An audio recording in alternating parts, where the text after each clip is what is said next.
Daviau dviratį čekiną, viską sustvarkiau ir dabar reikės prasidėti 10 valandų, nes 10 valandų layoveris, tai iš esmės turiu gana nemažai laiko, reikės viską pasikrauti ir panašiai. Tai va, tai reikia praeiti pro čekiną, dar pačiam, pro apsaugą, nu ir tada tikriausiai kažkur užkasti ir dasikraut powerbankus.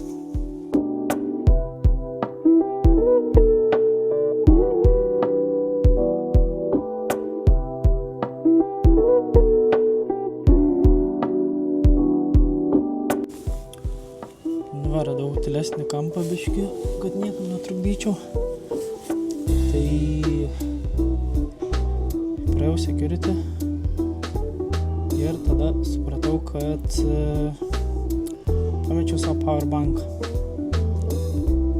Tai tai biškį problema, nes powerbankus turiu 2. Vienas buvo 30 000, kitas buvo 20 000. Tai va tą didesnį ir pamečiau. Galvojau, ką čia reikia padaryti, kaip suktis iš padėties, nes dar yra galimybė tiesiog nusipirkti naują powerbanką, bet paskui tiesiog sugalvojau, kad gal geriau yra nusipirkti ne powerbanką, bet patį kištuką, nes vis tiek rausius kažkur sustojęs McDonald's ar panašiai, degaliniai, tai papildomas kištukas leis man iš karto krautis kelis dalykus ir užims žymiai mažiau vietos. Nu tai va, nusprendžiau nusipirkti kištuką.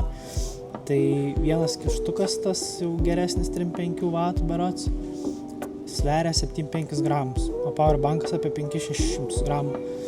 Tai va, tai tokios tokelės. Dar liko 5 valandos, nu tai žodžiu, laukiam.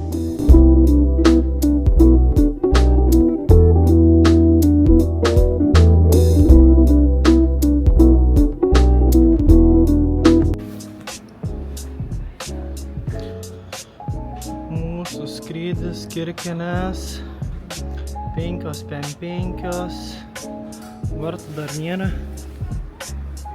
o dabar yra tik tais 15:22. Nu tai žodžiu, 1,5 valandos grubiai. Grubiai 1,5 valandos liko, parodysiu savo outfituką. Kokie mano batai nuostabus. Kroksenai su violetiniam kojinėm, nesimato.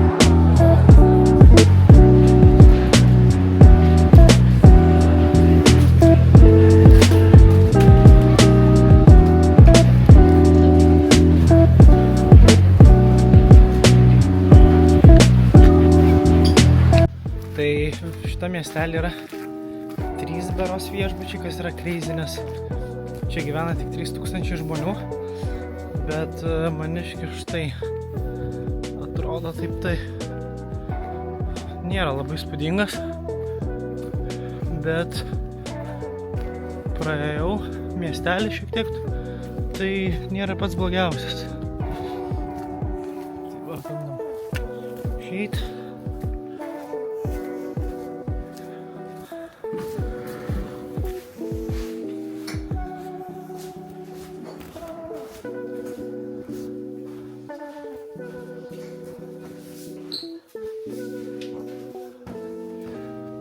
Toks biški nubezdėtas, literaliai nubezdėtas,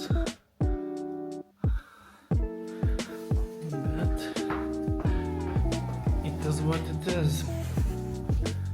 Taip, čia tai kaip iš biški kaip iš siaubo filmo.